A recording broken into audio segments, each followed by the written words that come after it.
வெண்ணெய் கடைஞ்சிட்டு இருக்கேன். பெரிய வீடியோ போடுறேன். ஹாய் மக்களே, நெய் ஊறுக்கிற பார்த்துங்க. எங்கள் அம்மா சொல்லி கொடுத்த மாதிரியே ஊற்ற கொஞ்சம் உப்பு போட்டுக்கணும். முருங்கைக்கீரையை லாஸ்ட்டாக பொரிச்சு எடுக்கணும். அதுதான் ரெடியாக முருங்கைக்கீரைலாம் வச்சுருக்கேன்.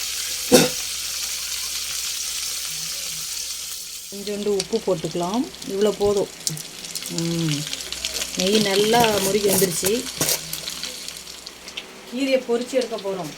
கீரை எதுக்காக போடுறாங்கன்னு தெரியாது, ஆனால் நெய்யில் பொரிச்சா டேஸ்ட்டாக இருக்கும். ஐயோ தெறிக்க போகுது.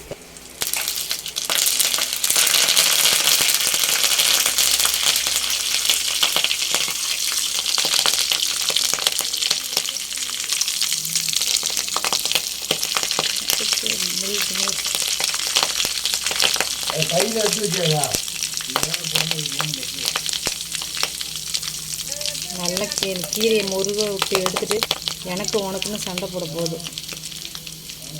தேடுறா கீரை சரி இப்படிதா. கீரை முருகிடுச்சு. ஆற வச்சு சாப்பிட்டா அவ்வளோ டேஸ்ட்டாக இருக்கும். மாற்றி எடுத்து சாப்பிடலாம். கீரையை பொரிச்சு நெய் காலியாயிடும் போல இருக்கு. இன்னும் கொஞ்சம் இருக்கு. நல்லா மொறுன்னு சாப்பிட்லாம். கீரையை அழகாக இருக்கும், டேஸ்ட்டாக இருக்கும். Okay bye.